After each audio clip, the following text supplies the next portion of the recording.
Hello, everyone. My name is Frank Rivera. I'm from Stronger Than Sarcoidosis, and we have here Chasta Posey. Chasta, tell us a little bit about yourself.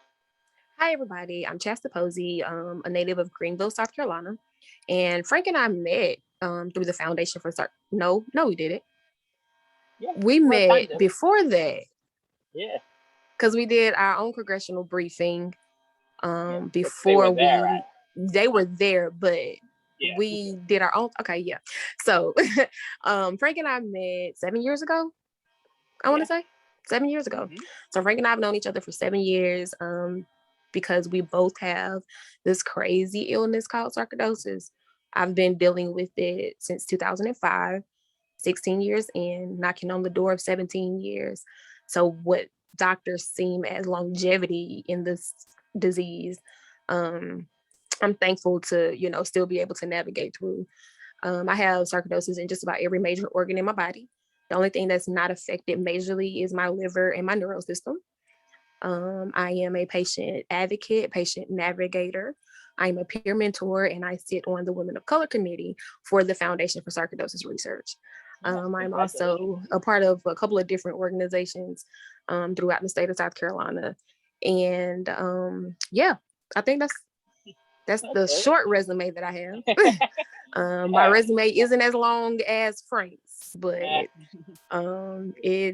it's pretty very lengthy, impressive. you know, with Very some of the stuff impressive. that I've done. So yeah. I'm so glad that you're part of that Women's of Color thing, by the way. I think Yeah, it's it's a amazing. great initiative that Yeah. that I'm working with your treasurer, Cheryl Bradford. Yes. Me and Cheryl are working on this committee together. And when I say Cheryl is like one of the most amazing people I've ever met in my entire life. And not just because she has sarcoidosis, but because she's just a genuine person all around. Hmm. She's always been true. She's always been sincere, and she's always been willing to help whenever I needed her to. So yeah, I love Cheryl. I think we got a pretty good group over here. Yeah, y'all but have an amazing group. I wanted to be part of Stronger Than Sarcoidosis, but I don't you live will in be New York. actually. So Actually, I think you gotta I live in we New have York. So something. let me move to New York. We have something planned for you. You just don't know it Oh Lord. Look, adding another thing to the resume. So yet. Yeah, of course. yeah. But yeah, so actually, one of the reasons I started this conversation, and like you can see, it is a very informal conversation. But I did want to speak on mental health because that's very important for especially people with suck. How has sarcoidosis affected your mental health, or yeah, good and bad? Okay. Sarcoidosis itself is people who have it know how much of a whirlwind it is. And you're going to have those tornado days, those hurricane days, those rainy days, those stormy days. But you're also going to have those sunshine days and those rainbows in the sky and those birds chirping, those types of days. In the beginning stages of my sarcoidosis, those rainbow butterflies, those, birds chirping, those days were very few and far between. When you get diagnosed as a teenager, I was diagnosed while I was still in I was coming out of high school. I was going into college. I was in my freshman year of college and I was diagnosed. So just for the sake of time, I've lived most of my life with sarcoidosis. I was diagnosed at the age of 18, right before my 19th birthday, and I'm 35 years old. So a lot of my life has been spent what the doctors consider sick. And having that play on your mind as a teenager, having to make some adult life decisions, because by the time I was diagnosed, there wasn't a such thing as the Ronald McDonald House for me. There wasn't a such thing as the child plan for my mom to do this and to get assistance because you're dealing with a child and all that kind of stuff. And I was what they consider a grown woman at the age of 18 because the assistance programs that they have for people, it ran out. And so I was diagnosed January 5th. My birthday was March the 9th. So we literally got little to no help in the beginning. And when everything kind of took a whirlwind effect, it was just like, okay, what in the world is going on? Like, at one point you think you're doing okay, but then when you finally get a leg up, you get knocked back down. And it plays on your mind because having to be so young, making adult decisions that you don't think you need to be making. Because growing up, you only seen people sick who was older. Like, you know, and that's a stigma we have to sometimes get out of, because just because you're older, you know, that you're the only people that can get sick. I mean, I was 22 years old with an oxygen tank. So it's like one of those things, like, when you see a 22-year-old walking around the mall with an oxygen tank, that plays on your mind, because people are looking at you and asking questions like, what did you do? You must have been smoking this and you got lung cancer. And no, that's not even half of it. And then let's not talk about the mental effect from the prednisone when you gained a whole lot of weight and you get that moon pie face and all that kind of stuff, and having to deal with that, and people thinking, oh, well, she pregnant. I wasn't. No, I gained weight because of the steroids. Oh, how did you get pregnant out of that? You know, but that's, you know, the ignorance of other people from not asking questions.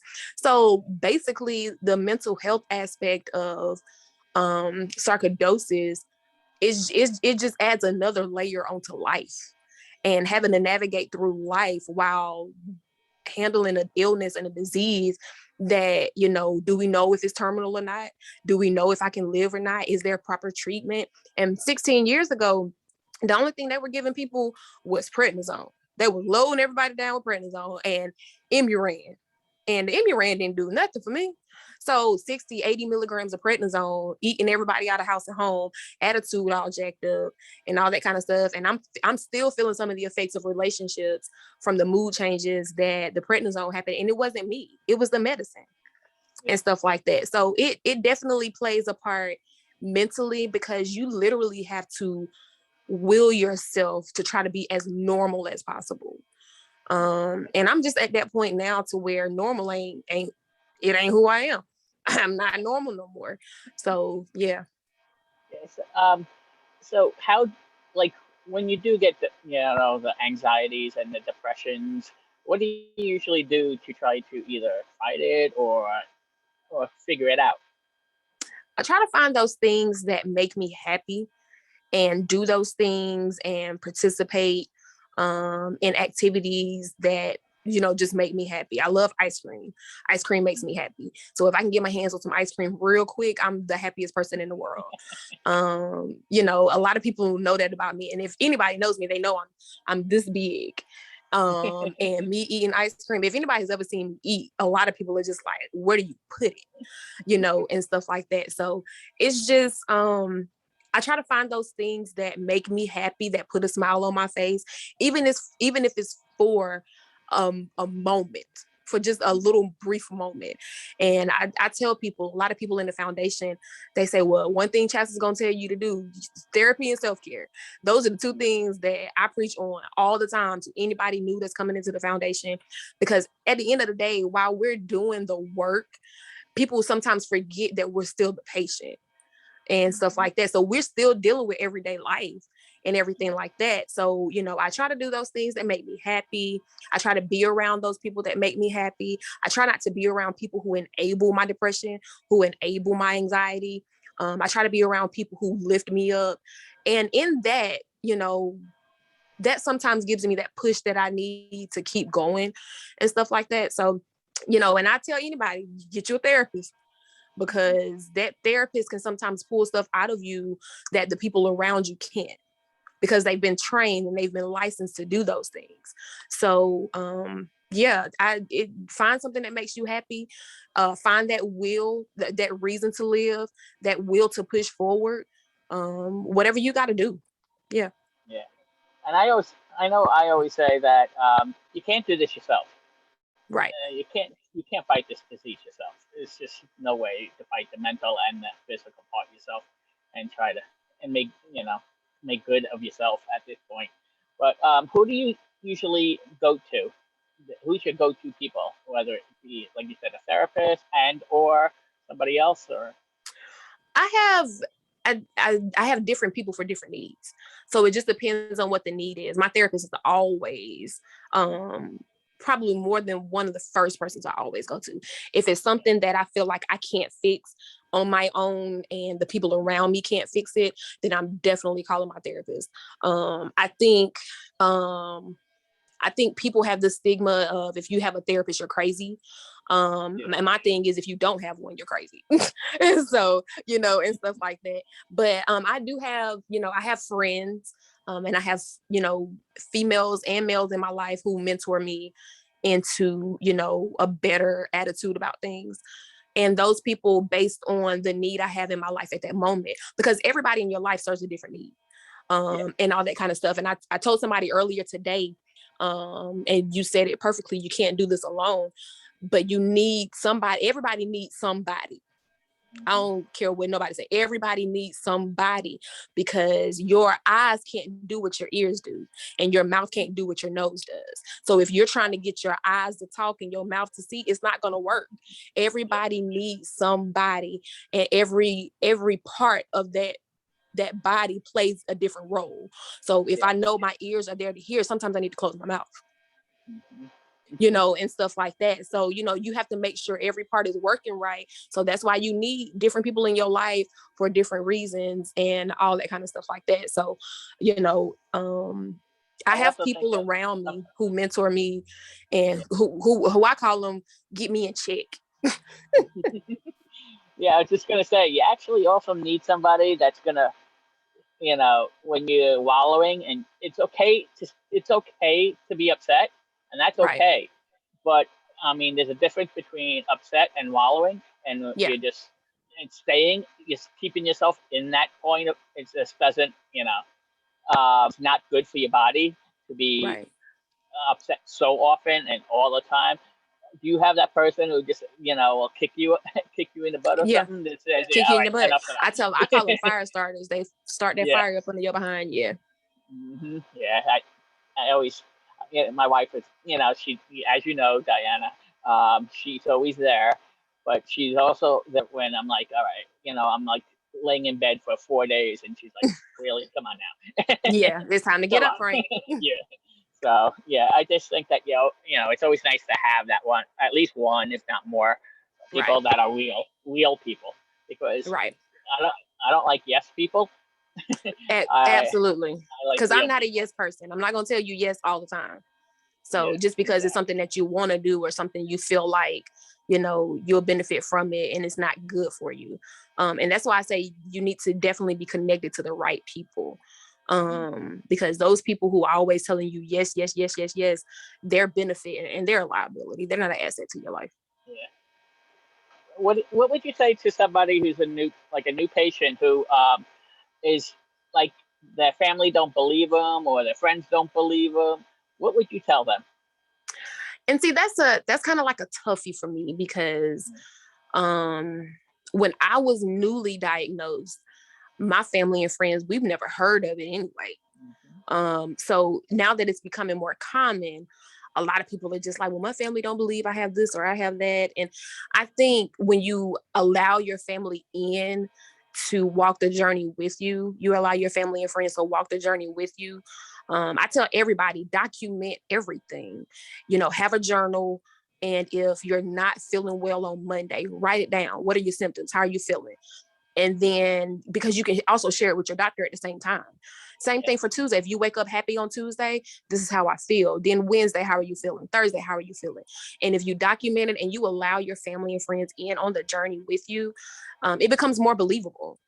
This is what the doctor said and all this other kind of stuff. Share with what the doctor said. And I mean, yes, you want to have a sense of privacy, but when you're dealing with a disease called sarcoidosis, like it's not like it, and it's no shade to any other disease or illness out there. But when you're dealing with something such as cancer, like they kind of have a handle on that. There's research for that. I mean, they get funding for cancer all year long.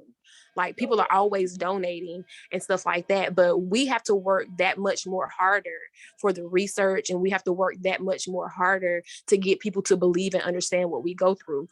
And a lot of people look, they say the whole notion of, well, you don't look sick or you don't look like you don't feel good. But as ambassadors, now I don't know too much about other patients on the outside, but a lot of us ambassadors and advocates and stuff, we push through. We push through to the point to where we can't push anymore. And then we'll go lay down. Like you'll be missing for 3 or 4 days, but then nobody will check on you because, oh, you're just so strong. We figured you had it handled. No, don't do that. Like, so it's one of those things you have to let people in on the journey you keep a level of privacy of whatever you want to keep private and stuff like that. But at the same time, you have to let people know what's going on so that it becomes believable. Yeah. And I also think that it's not for you to worry about what others think. Right. I agree with that. That's on them. It's not on you. You are, Right. like I had the conversation yesterday, and I was just saying that, you know, if people look at you and think that you're faking it or something like that, Mm-hmm. that's on them. That's not Mm-hmm. on you.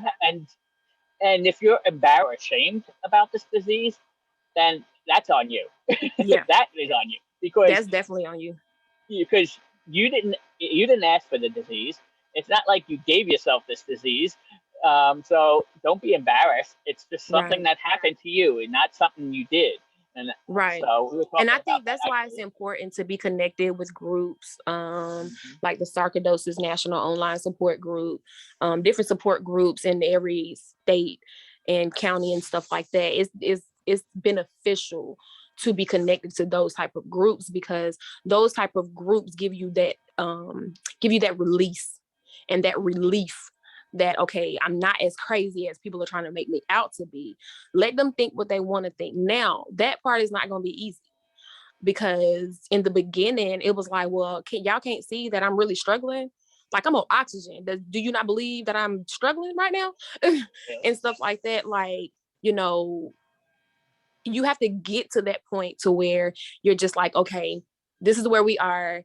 And I'm just, when that light bulb goes off and you say, okay, I'm tired of, everybody saying this, is tired of everybody saying that, then you get that in your mind. Okay, I'm not really worried. It takes time to get to that point. And don't try to make yourself get there, because the more you try to make yourself get there, the more hurt you're going to be, because people still aren't believing you. So just take your time and navigate this disease your way. Don't allow anybody else to try to push you to navigate and get any other way but yours, because your journey is your journey. You can't take Chasta's journey. Chasta's journey is going to be different than Frank's journey, so you can't take his either. So you have to walk your journey the way it's designed for you to walk. Yeah, I totally agree with that. Like, I'm trying to think of how to question this one out here. Uh, well, when you like, if somebody comes to you that's new and wants you to make decisions for them, what do you tell them? Nope. I'll give them options, but and I'll help them weigh the options, and we'll go from there. But I'm just an advocate. I'm just a navigator. I'm there to help you navigate through, but it's up to you to take the turn. It's up to you to stop. It's up to you to go, and stuff like that. And again, every illness is not designed the same way. Just because we both have sarcoidosis doesn't mean our journeys are going to be the same. If we're traveling this road and my GPS is telling me to turn right, but yours is telling you to turn left, you can't go with me. Yeah. You can't go with me. And as a navigator, we're trained to know what to say and how to help navigate people down their road. And if with Chasta, what I need to make a decision. Well, these are your options. These are your options, and you need to decide which one you feel like is going to be best for you. So no, I'm not making any decisions for anybody. I would definitely walk with them through the process and everything, and try to be a sound ear and stuff like that. Because again, what worked for me might not work for the next. Exactly. I mean, they don't call it snowflake for no Right. reason. So, like, what else do you think is very important when you're talking about mental health, depression, anxiety, good or bad? What- Oh, the most important, I think one of the things that we don't really pay attention to sometimes is the influences that we have around us. Um, Mental health can sometimes be better. And what people need to understand is that kids aren't the only people that get bullied. Mhm. Adults get bullied. Cyberbullying is completely real. We've seen that here in the past couple of months about the cyberbullying thing with some of these celebrities around here. And I think sometimes the influences around us can cause us to fall further into depression, anxiety, all that kind of stuff like that. Like those things, and people those influences. Because my thing is, if you're in a mental battle and you know alcohol is your muse, why are you still drinking? Yeah. So I think sometimes it's the influences that we have around us that people don't really pay attention to. And sometimes we need to, and I think that's why therapy is important. And I think that's why a professional is important, because that professional can sometimes tell us stuff, again, that our family and friends are not going to tell us. Because if you got those people around you who are feeding you the alcohol and who are feeding you the drugs and all that kind of stuff like that, then they're enablers. Those are the wrong influences.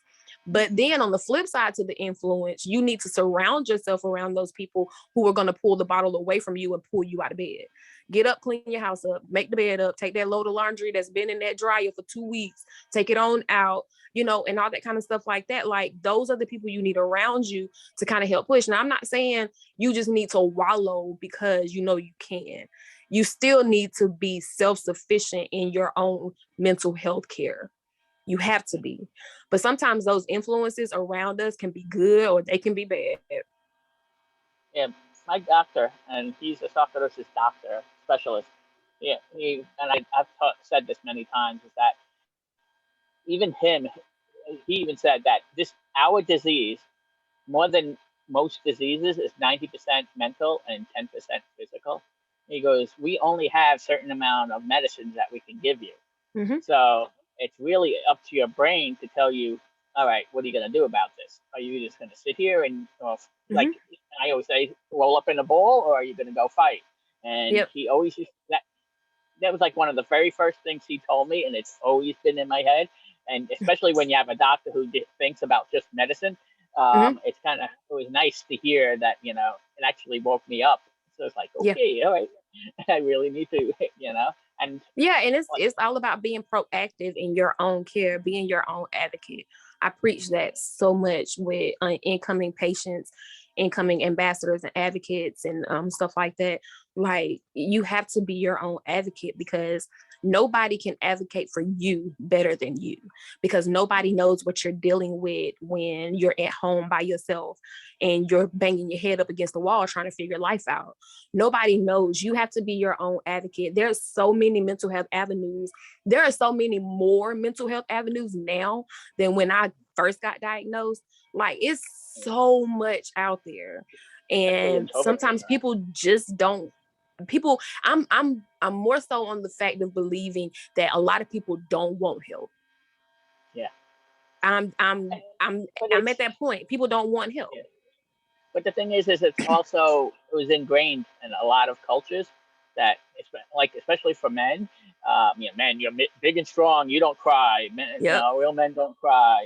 Real men, you just keep it inside. You just, brush it off. And y'all have that stigma in the in the male dominated culture, and with the Black culture, it's one of those things where growing up Black, they assume everybody grew up in church. And their thing is, well, you can just pray it away and all this other kind of stuff. Well, no, I mean, if we want to get biblical and we want to get spiritual, the Bible says, faith without works is dead. While you sit here praying and you're not doing any work behind it, then it don't make no sense. So, you have to get to a point to where you got to. I would rather, you reach out for help for a professional than you to reach out to somebody who you call friend and they don't reach back and you end up killing yourself. Yeah.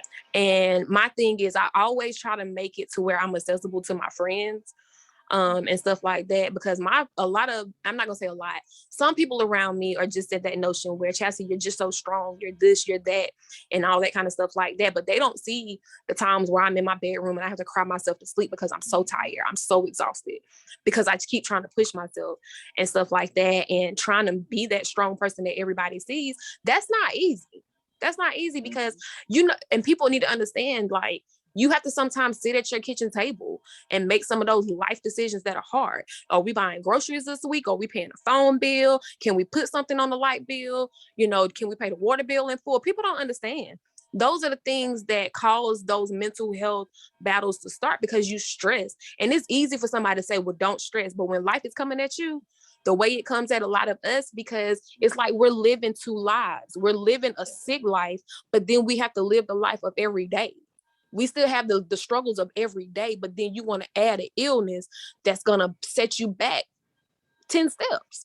So, mental health in any community is important, but I really do wish every man in America would understand how important they are, how much we need them. And the same thing with all my Black sisters and brothers. Like, we need each other. The same way, Frank, y'all need each other. And we can't do it alone. So don't reach out only just because we're going to have a good time and we're going to party and we're going on vacation. Reach out to me if you feel like I can't go on anymore. That's what a friend is. That's what I'm here for. And, I'm being intentional about making sure I tell people that I love them, making sure that I tell people, how much they mean to me and all that kind of stuff like that. I'm being intentional about that because life is coming at everybody's ass. I just lost somebody who was a good friend to me and my family, and we lost him literally all of a sudden, and nobody was expecting it. And we woke up, we went to bed one night saying good night, and we woke up the next morning finding out that he was no longer with us. Like, it's mind-boggling. Those types of things play a part in your mental health. While it's not directly affecting my sarcoidosis, it's affecting my life. And when my life is affected, that plays a part in, Chasta, you can't stress, because you start stressing, you're going to get in the middle of a flare. And if you flare up, you're going, stuff like that. So it's not easy. It's definitely not easy. And I don't want anybody to think that it is. Yeah, we're always a work in progress. And everybody always says, "Oh, stress is a killer," but for sarcoidosis, it's even more of a killer. Right. But it's and then you get that, "Oh, don't stress because you're gonna get sick." Well, right. Sorry, it's life. The stressing but it's part how you now, deal it. Right. I tell anybody, if it's just stress, that means we're having a good day. Let's not throw in the anxiety attacks and the panic attacks and the depression and those suicidal thoughts and attempts that people don't see. Those are the things that people need to understand. Like, if we're just having a day of stress, sometimes that's just a good day. Yeah, exactly. So I'm gonna end it on a good note here for you. What would you tell people about the good sides of like dealing with mental health? There are some good sides to it too. Oh yeah, there are some amazing sides to dealing with mental health. One of those things is when you get a therapist, that therapist sometimes helps you identify the root of your problem. And stuff like that. And sometimes once you identify the root of the problem, everything else will blossom and you can fix everything. So that's the good side. Also, a good side is you can find things about your life that you like and you love that you never knew, because you're blossoming into somebody new. Because when you have so much bogged down, sometimes you become the weight that you're carrying. And when you become the weight that you're carrying, once it's lifted, you really find out who you really are. And so that's a good side. That's a good aspect to getting help mentally. And then you form relationships. You form moment. Sorry. Yeah, you form relationships better, you communicate better, because now you can identify where you were lacking. And sometimes it's just that when that weight is lifted, it's like you float, you're lighter on your feet. And again, you're being intentional about everything that you do. Yeah, I find for me, even just talking it out, and even if somebody's just listening, like I've had the same counselor for 11 years now, Right. and she spoke on our support groups and stuff like that. But just when she listened, just to get it off my chest, that feeling right there is like, all right, I don't have to carry that anymore. And that's a big feeling. It's a great feeling to me. Right. It is. It's definitely a great feeling. And sometimes it just gives you that sense of relief. Even if for a moment I release this particular issue, okay, so now let's move on to the next issue so that I can release that too and get that off. So yeah, I agree. Well, any other words that you have on this thing, or you I good? I'm a I'll tell everybody. A lot of people are just like, well, Chasta, you're glowing. You have this different aura about you and everything like that. And their aura comes from, I used to be that person that said I was looking for the light at the end of the tunnel.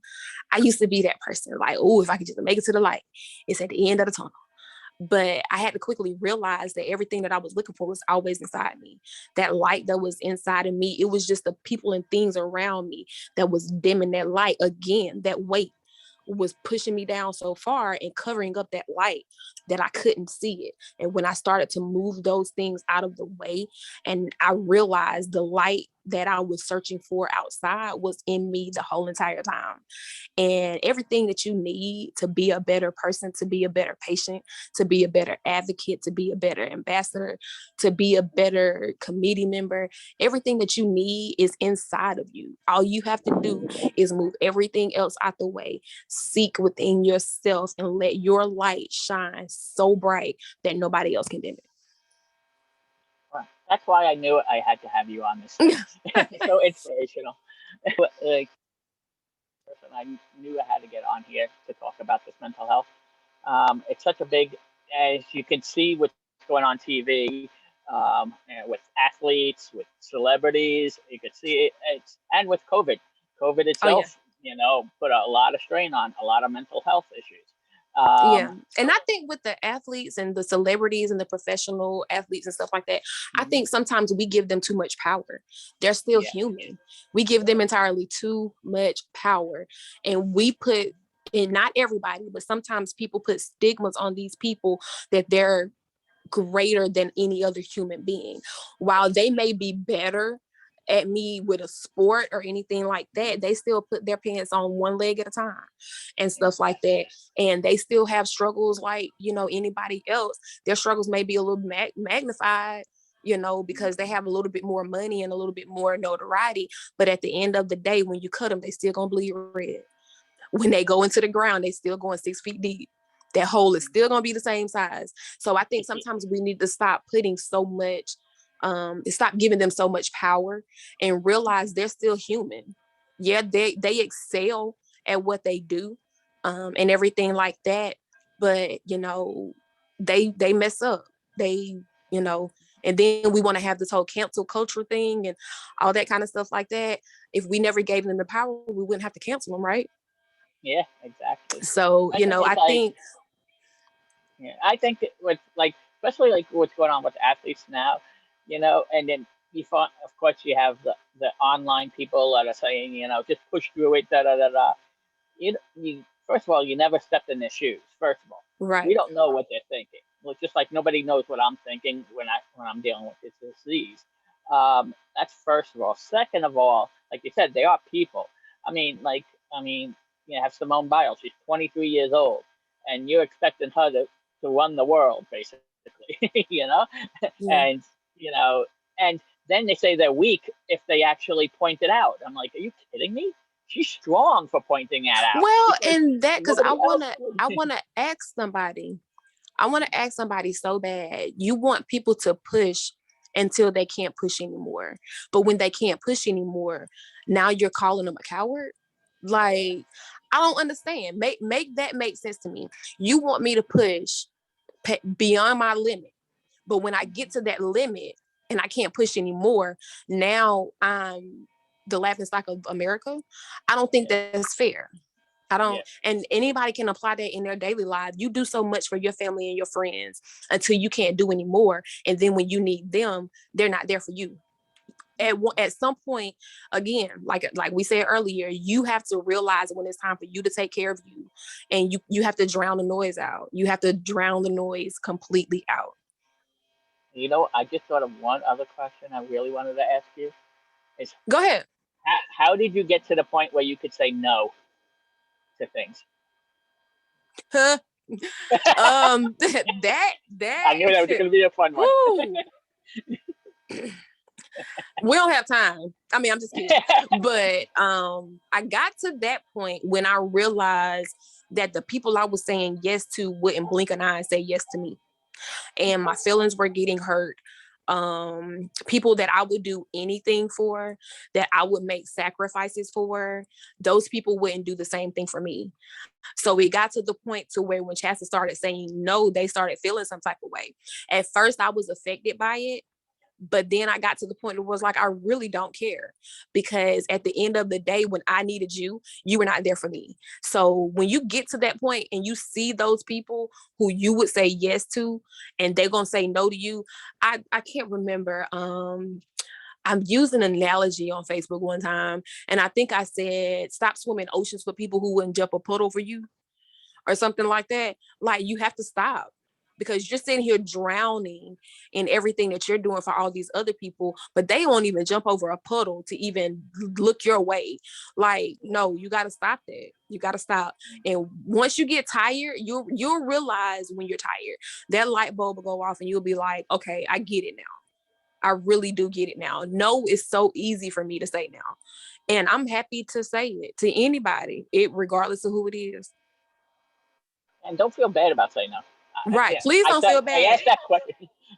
I asked that question because you know me. I'm in the same boat as you, where saying no wasn't the easiest thing for us. It wasn't the easiest thing. But I learned this. You have you to learn get the hard there. way sometimes.